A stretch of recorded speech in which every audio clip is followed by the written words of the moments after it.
I was packing my hospital bag when I heard my husband whisper to my best friend through the bedroom wall, "She won't survive the surgery." And when they ask, "You were with me the whole time. Just smile and cry at the funeral." I pressed my hand over my mouth. My knees buckled, but I didn't make a sound, because the woman they were planning to bury had just decided she was going to bury them first. Thank you for being here through every twist. Now, I'm curious, where in the world are you watching this?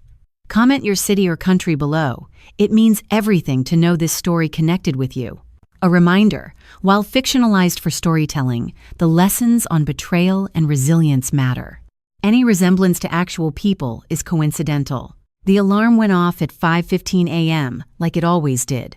A Tuesday in late March, the kind of morning in Charlotte where the dogwoods are just starting to bloom and the air smells like wet clay and possibility. I reached over to silence it and felt the familiar ache in my lower back, the one that had been getting worse for months. My husband Daniel was already awake.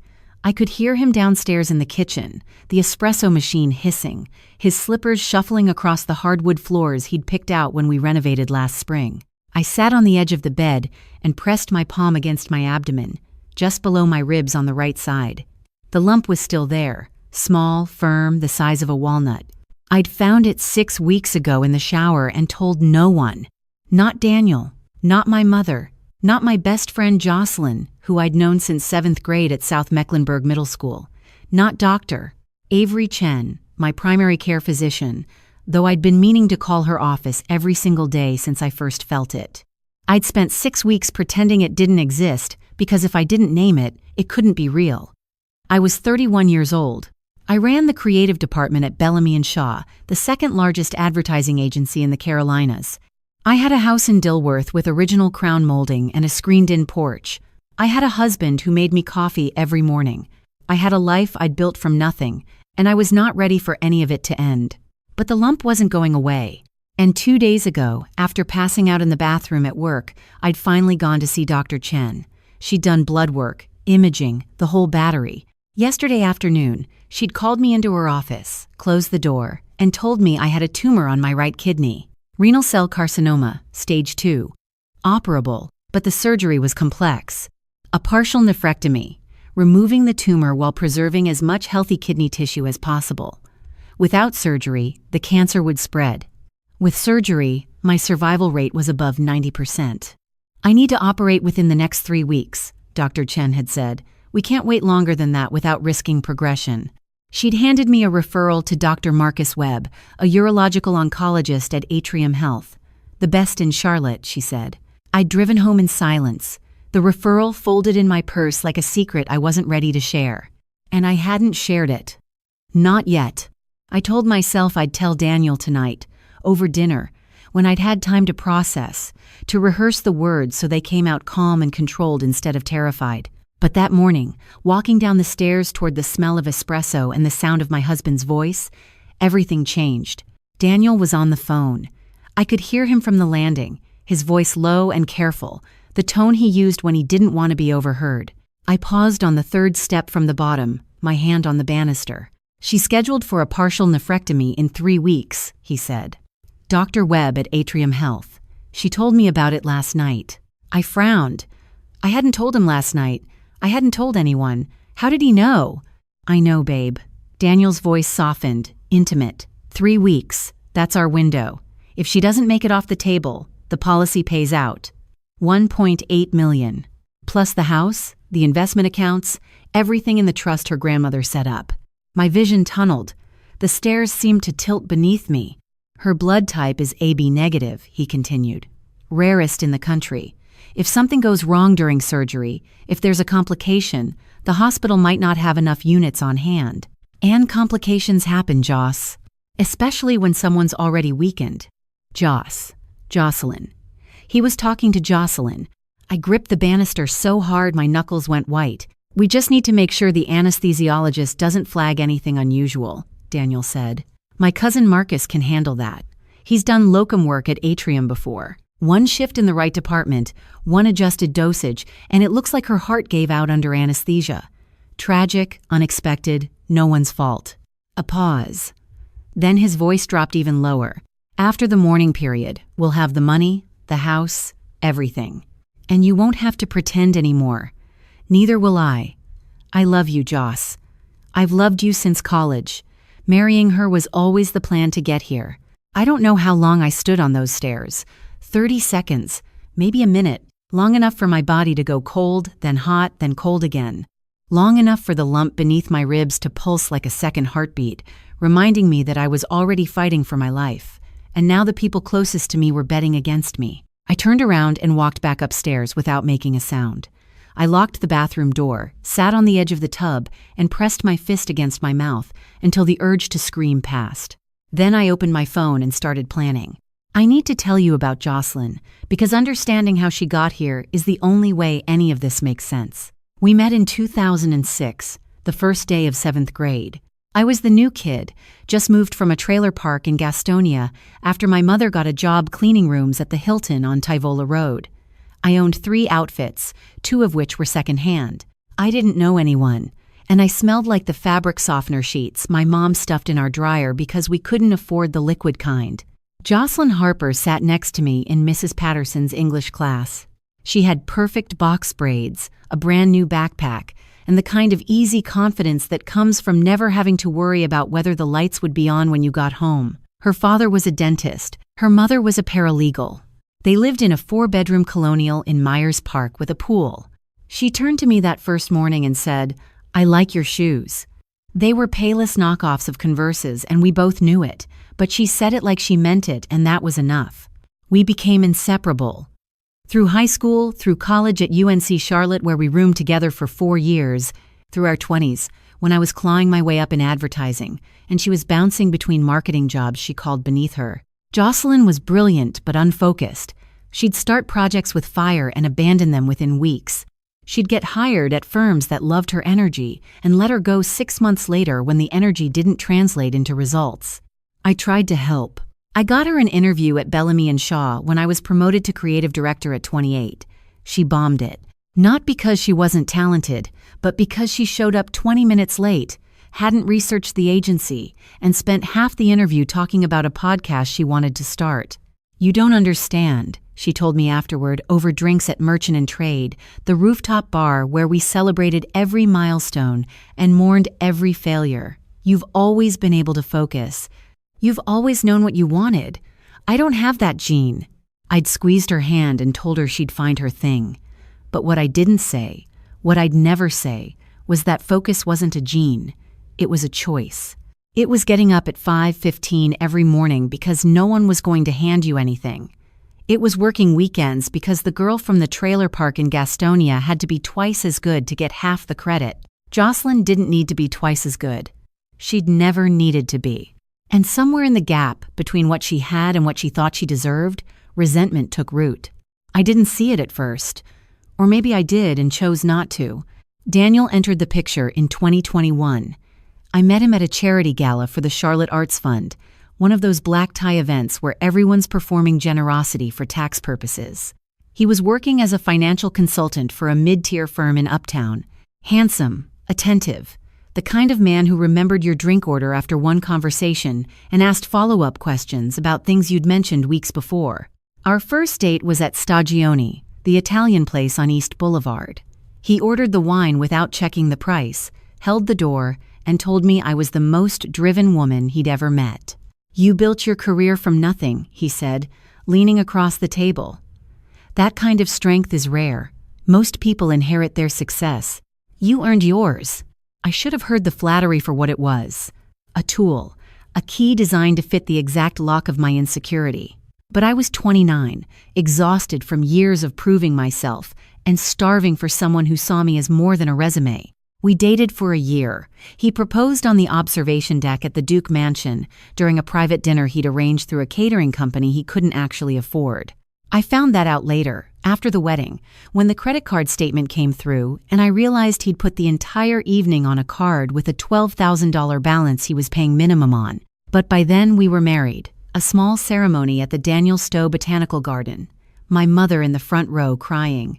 Jocelyn as my maid of honor, giving a speech about sisters who choose each other.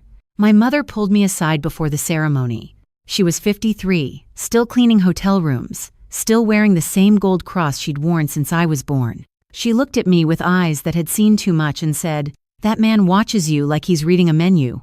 I don't like it." "Mom, he loves me." She pressed her lips together. "Men who love you don't study you. They just love you. Be careful, baby." I kissed her cheek and told her she was overthinking it. She wasn't. The morning I overheard Daniel's phone call, I sat in the bathroom for 11 minutes. I know because I watched the clock on my phone, each minute ticking past, while my mind cycled through the same 4 thoughts. He wants me dead. Jocelyn is helping him. They've been together this whole time. I'm going to die. Then a 5th thought. No, I'm not. I splashed water on my face, dried my hands, and walked downstairs like nothing had happened. Daniel was at the kitchen island, scrolling his phone, a cup of espresso in front of him. "Morning, babe," he said without looking up. "Made you a latte." "Thank you," I said. My voice sounded normal, which astonished me. I picked up the latte and took a sip. It was perfect. Oat milk, 1 pump of vanilla, exactly how I liked it. The man who was planning my death made my coffee exactly right every single morning. The attention to detail was chilling. "Big day?" he asked. "Client presentation," I said. "The Meridian Hotel's campaign. I'll probably be late." "Don't push yourself too hard." He looked up, and for the first time I noticed what my mother had seen. The way his eyes moved across my face, calculating, assessing, not with love, with strategy. "You've got the surgery coming up. You need to conserve your energy." The surgery. He'd brought it up casually, gently, the way a caring husband would. But now I heard the subtext. He was confirming the timeline, making sure I was still on track, still moving toward the operating table where his cousin would be waiting. "I'll be fine," I said. "Dr. Webb's team is excellent." "The best," Daniel agreed. "You're in good hands." I grabbed my keys and left before my hands started shaking. In my car, a white Audi A4 I'd bought with my first 6-figure bonus, I sat in the driveway and let the engine idle. The magnolia tree Daniel had planted for our first anniversary was blooming, pale white petals against dark green leaves. He'd dug the hole himself, sweating through his polo shirt, grinning at me like a man who'd found exactly where he belonged. I pulled out my phone and opened the Notes app. Not a goodbye, not a confession, a plan. Because the girl from Gastonia didn't survive poverty and prejudice and 16-hour workdays to be murdered by a man she'd been foolish enough to trust. First, I needed to understand the full scope of what I was dealing with. I drove to the Bellamy and Shaw office on South Tryon Street, parked in the underground garage, and took the elevator to the 9th floor. My corner office overlooked the Bank of America Corporate Center, the tallest building in Charlotte. I'd earned this view one campaign at a time, one sleepless night at a time, and my husband and my best friend wanted to take it all away. I closed my office door and pulled up my life insurance policy on my laptop. The Prudential Term Life policy I'd purchased at 26 when my financial advisor told me it was the responsible thing to do. $1.8 million, payable to my spouse upon my death. No medical exam required at the time because I was young, healthy, and insured through a group plan. When I was diagnosed with renal cell carcinoma 6 weeks ago, the policy was already 5 years old, well past the 2-year contestability window. Even with a cancer diagnosis, the insurer couldn't touch it. The policy was locked. $1.8 million, payable to Daniel. I also pulled up my grandmother's trust. Mabel Ruth Simmons, who'd cleaned houses in Gastonia for 40 years and somehow saved every penny, had left behind a trust worth $900,000. Under the terms she'd set in 2008, the assets would transfer to me at age 35 or upon my death, whichever came first. If I died before 35 with no children, the money went to my next of kin, which, legally, was Daniel. Between the life insurance, the trust, the house we'd bought together worth $620,000, and my investment accounts totaling another $300,000, Daniel stood to inherit just over $3.6 million if I died. $3.6 million. And all it would cost him was one adjusted anesthesia dosage during a surgery I needed to survive cancer. I closed the laptop and leaned back in my chair. Daniel wasn't just planning to kill me. He was using my own disease as the weapon. The cancer that was already trying to end my life would become the perfect cover for murder. A young woman dies on the operating table during a complex kidney surgery. Tragic, but not suspicious. Complications happen. Rare blood type, limited supply, an anesthesiologist who miscalculated a dosage.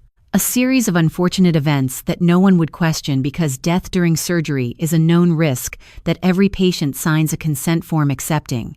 And his cousin Marcus would be the one holding the syringe. I picked up my phone and called Dr. Chen's office. Not to cancel the surgery. I still needed it. The tumor wasn't going to wait while I dismantled my husband's murder plot. But I needed to change one variable that Daniel was counting on. Dr. Chen, I said when she answered, I need to switch hospitals. I want the surgery done at Duke instead of Atrium. There was a pause. Duke is excellent, she said carefully, but Dr. Webb at Atrium is one of the best in the Southeast. Is there a reason for the change? Personal preference, I said. I'd feel more comfortable at a different facility. Another pause. She could hear something in my voice. Okay, she said slowly. I'll make the referral to Dr. Patricia Okafor at Duke. She's equally qualified. But Adrian, if something else is going on, you can tell me. I will, I said, just not yet. When I hung up, I opened the voice memo app on my phone and pressed record. Then I slid it into my bag and left it running. If Daniel was going to kill me, he'd have to say it out loud eventually. And when he did, I'd be listening. That night, I got home at 7. Daniel had made dinner. Grilled salmon, asparagus, wild rice, candles on the dining table, a glass of Sancerre poured and waiting. Welcome home, he said, kissing my forehead. You look tired. Long day, I said. The Meridian presentation ran over. We sat down to eat. The salmon was perfect, because everything Daniel did was perfect. That was the performance. The impeccable husband who cooked, who remembered anniversaries, who planted magnolia trees.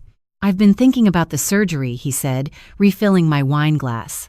Maybe we should tell Jocelyn. She'd want to be there for you. The mention of Jocelyn's name hit me like a slap. I held my expression steady. I don't want to worry anyone yet, I said. But she's your best friend, Daniel said. She'd want to know. She could be at the hospital with you. Make sure everything goes smoothly. Make sure everything goes according to plan, he meant. Jocelyn would be there not as support, but as a witness, the grieving best friend who'd hold my mother's hand when the surgeon came out with bad news. I'll think about it, I said. Daniel smiled. That warm, attentive smile I'd fallen in love with, the one that now made my skin crawl. After dinner, he went to his home office to make calls. Client calls, he said. I cleaned up the kitchen and waited until I heard his door close. Then I slipped upstairs and opened his laptop. His password was our wedding date. He'd never changed it because he'd never imagined I'd have a reason to look.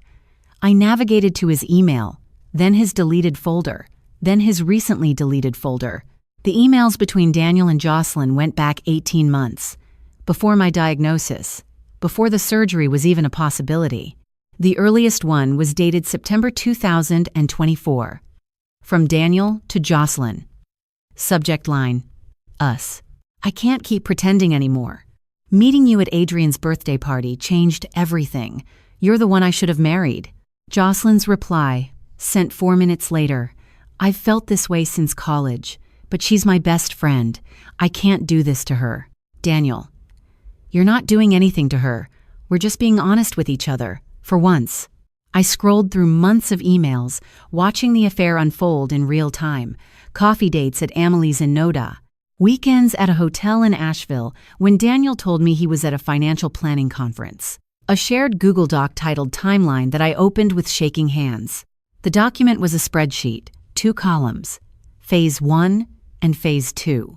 Phase 1, Adrian's surgery at Atrium Health. Marcus adjusts anesthesia, cardiac event under general anesthesia. Death attributed to surgical complications. Insurance payout, $1, 8M. Trust payout, $900K. Total, $3. 6M timeline, April 2026. Phase 2, mourning period, 12 months. Gradual relationship with J marriage at 18 months. Access to combined assets. Relocate to Savannah. Start over. I stared at the spreadsheet until the numbers blurred. Then I took screenshots of everything. Every email, every document, every text thread synced to his laptop. I airdropped them to my phone, uploaded copies to my personal cloud, and emailed a set to a new Gmail account I created on the spot. Then I closed the laptop, went downstairs, and told Daniel I was going to bed early. "Sleep well, babe," he said from his office. "Love you." "Love you too," I said. I walked upstairs, locked the bedroom door, and sat on the bed in the dark. My phone contained enough evidence to destroy him, but evidence alone wasn't enough. I needed to make sure Daniel couldn't talk his way out of it, couldn't charm a jury the way he'd charmed me. I needed him to confess. And I needed to survive my surgery first, because the cancer in my kidney didn't care about my husband's murder plot. It was growing regardless. I had 3 weeks. 3 weeks to dismantle a conspiracy, protect myself on the operating table, and make sure the man I married spent the rest of his life in a cell. The next morning, I drove to the Charlotte-Mecklenburg Police Department on East 4th Street. I asked to speak with a detective. They put me in a waiting room with plastic chairs and fluorescent lighting that made everyone look guilty. Detective Rosa Gutierrez came out 20 minutes later. Mid-40s, dark hair pulled back, reading glasses perched on her forehead. She had the tired patience of someone who'd heard every story and believed almost none of them. I sat across from her in an interview room and told her everything. The overheard phone call, the emails, the spreadsheet, Marcus the anesthesiologist cousin, the insurance policy, the trust, everything. Gutierrez listened without interrupting. When I finished, she leaned back and studied me. "You have the screenshots?" I handed her my phone. She scrolled through them, her expression unreadable. "These are compelling," she said finally. "But I need to verify they're authentic. Screenshots can be fabricated. I'll need access to the actual devices, the laptop, the email accounts." "I can get you into his laptop," I said. "The password is our wedding date. We can't use evidence obtained through unauthorized access to his personal accounts," she said carefully. "Even spousal access gets complicated in court. What I need is for him to say something incriminating in a conversation you're recording with his knowledge or in a one-party consent context." "North Carolina is a one-party consent state," I said. Gutierrez raised an eyebrow. "You've done your research." "I'm in advertising," I said. "Research is what I do." She almost smiled. "Here's what I need from you. Get him talking.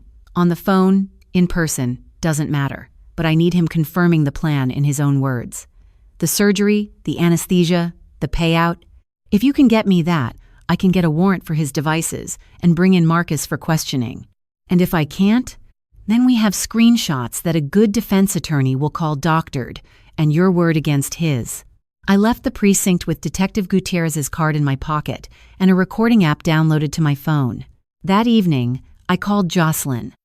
Not because I wanted to hear her voice, but because I needed her to think everything was normal. "Hey girl," she answered, bright and casual, the voice of a woman who wasn't plotting her best friend's murder. "What's up?" "I need to tell you something," I said, letting my voice crack the way it would if I were genuinely scared. "I have cancer." The silence that followed was 3 seconds too long. 3 seconds of calculation before the performance began. "Oh my God," Jocelyn breathed. "Adrian, no. What kind? Where? Are you okay?" "Kidney cancer," I said. "Stage 2. I'm having surgery in 3 weeks at Duke." "Duke?" Her tone shifted just slightly. "I thought you'd use Atrium. They're closer." "I wanted a different facility," I said. Dr. Okafor came highly recommended. Another pause. "Of course," she said, recovering. "Whatever makes you feel safest. I'll be there every step of the way. You know that." "I know," I said. "That's why I'm calling. I need my best friend." "You have me," Jocelyn said. "Always." I hung up and sat in my car outside the Whole Foods on Park Road, watching the sunset paint the sky over the Charlotte skyline. Jocelyn would tell Daniel about the hospital change within the hour, and Daniel would have to recalibrate because his cousin Marcus couldn't just walk into Duke University Hospital and adjust my anesthesia. I'd removed one piece from their chessboard. Now I needed to see how they'd scramble to replace it. The scramble came faster than I expected. 2 days later, Daniel brought it up at breakfast. "I've been thinking," he said, setting down his coffee mug with practiced casualness. "Maybe you should reconsider Atrium for the surgery." I looked up from my oatmeal. "Why?" "Dr. Webb is one of the best nephrectomy surgeons in the country. Duke is great, but why settle for great when you can have the best?" Dr. Okafor trained under the same program, I said, and Duke's post-operative care unit was ranked #1 in North Carolina last year. Daniel's jaw tightened, just for a second, before the smile returned. You're right, he said. I just want the best for you. I know you do, I said. That afternoon, I recorded our entire dinner conversation. Daniel brought up the surgery 3 more times, each time gently steering toward Atrium. Each time, I deflected. I watched the frustration build behind his eyes, carefully concealed, but visible to someone who knew what to look for. After dinner, I excused myself to use the bathroom and heard him dial his phone through the bedroom wall. She switched to Duke, he said, his voice tight. Okafor, not Webb. Marcus can't get privileges there on short notice. A pause. Jocelyn's voice, too quiet to hear. I know, Daniel said.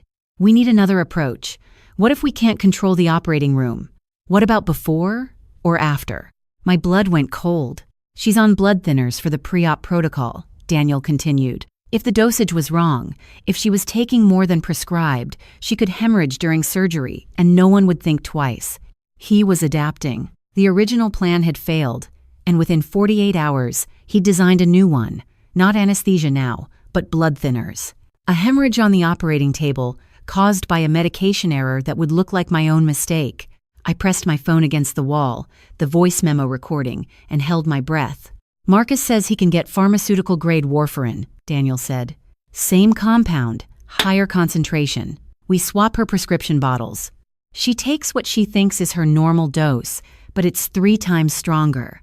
By the time they open her up, she's bleeding too fast to control. I couldn't listen anymore. I took my phone, walked back to the bathroom, and locked the door. I had it. Daniel's voice, in his own words, describing exactly how he planned to kill me. The recording was time-stamped, geotagged, and backed up to 3 separate cloud accounts, before I flushed the toilet to cover the sound of my hands shaking. The next morning, I drove straight to the police station. Detective Gutierrez listened to the recording twice, then she picked up her phone and called the district attorney's office. 48 hours later, at 6:17 a.m. on a Thursday morning, Daniel was arrested in our kitchen. He was making espresso when 4 officers came through the front door. He dropped the cup. It shattered on the hardwood floor he'd picked out, the one he'd designed this whole life around. Adrian? He called out, confused, scared, already performing. Adrian, what's happening? I wasn't there. I was sitting in Gutierrez's office, watching the body camera footage on her laptop, my hands wrapped around a cup of precinct coffee that tasted like burned rubber and justice. Daniel protested. He demanded a lawyer. He said it was a misunderstanding. But when they played the recording back to him, when he heard his own voice describing warfarin dosages and hemorrhage rates, his face went blank. The mask finally fell, and underneath it was nothing. Not rage, not remorse, just emptiness. The hollow core of a man who'd spent years pretending to be human. They arrested Jocelyn an hour later at her apartment in South End. She cried. She said she'd been manipulated. She said Daniel had pressured her, that she'd tried to back out, that she loved me and never wanted me to get hurt. The text messages on her phone told a different story. In one exchange from 3 weeks earlier, Daniel had written, "What if she finds out?" Jocelyn had replied, "She won't. She trusts me more than she trusts herself. That's always been her weakness." I read that message sitting in Gutierrez's office, and for the first time in weeks, I cried. Not for Daniel, not for the marriage, for the girl in 7th grade who'd said, "I like your shoes," and the woman who'd grown up to use that trust as a weapon. They also arrested Marcus Whitfield, Daniel's cousin. He was a licensed nurse anesthetist, not a full anesthesiologist, which meant his access at Atrium would have been limited to begin with. Another hole in Daniel's supposedly perfect plan. Marcus cooperated immediately, gave a full statement, confirmed every detail of the conspiracy in exchange for a reduced charge. The trial was swift. 7 weeks from indictment to verdict. The prosecution's case was built on 3 pillars. The recordings made legally under North Carolina's one-party consent law. The digital evidence, emails, texts, and the shared Google Doc titled Timeline recovered from Daniel's devices under warrant. And Marcus Whitfield's testimony, delivered in a flat monotone, by a man who'd realized too late that loyalty to a cousin wasn't worth 20 years in state prison. Daniel's attorney tried every angle. He argued the recordings were taken out of context. He claimed Daniel was speaking hypothetically, playing out a dark fantasy he never intended to act on.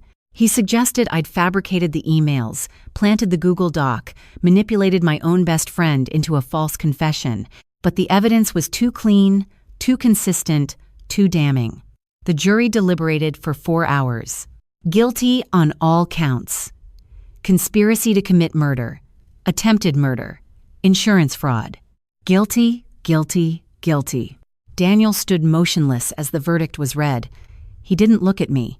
He didn't look at anyone. He stared straight ahead like a man watching a building he'd designed collapse in real time.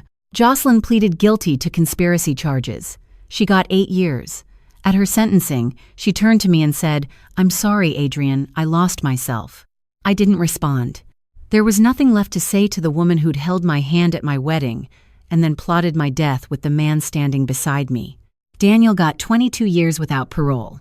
At his sentencing, the judge asked if he had anything to say. Daniel stood, adjusted his collar, and looked at me for the first time since the trial began. "You were never supposed to find out," he said. "It would have been painless. You wouldn't have suffered." The judge's response was immediate and cold. "The fact that you believe that is precisely why you're going to prison, Mr. Whitfield." My surgery happened 3 weeks after the trial, at Duke, with Dr. Okafor.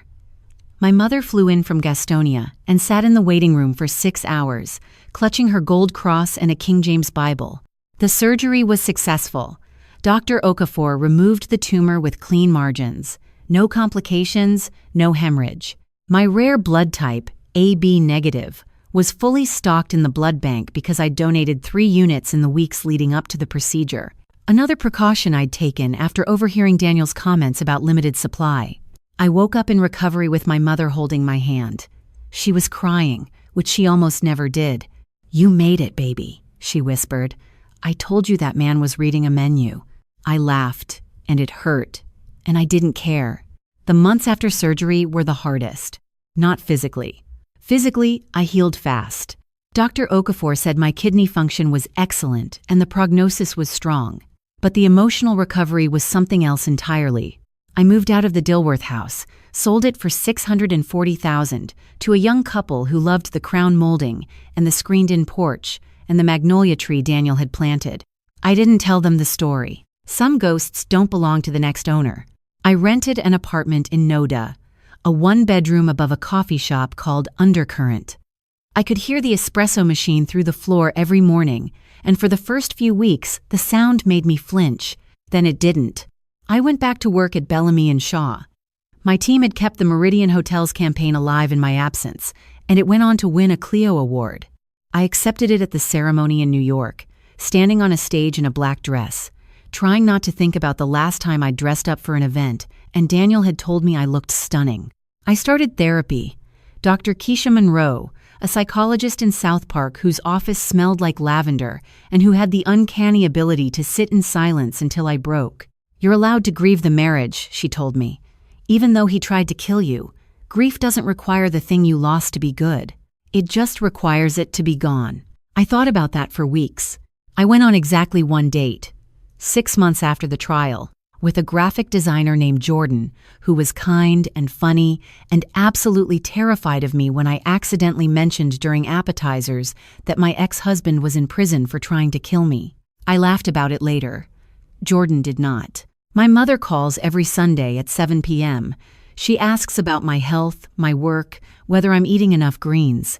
She never mentions Daniel by name.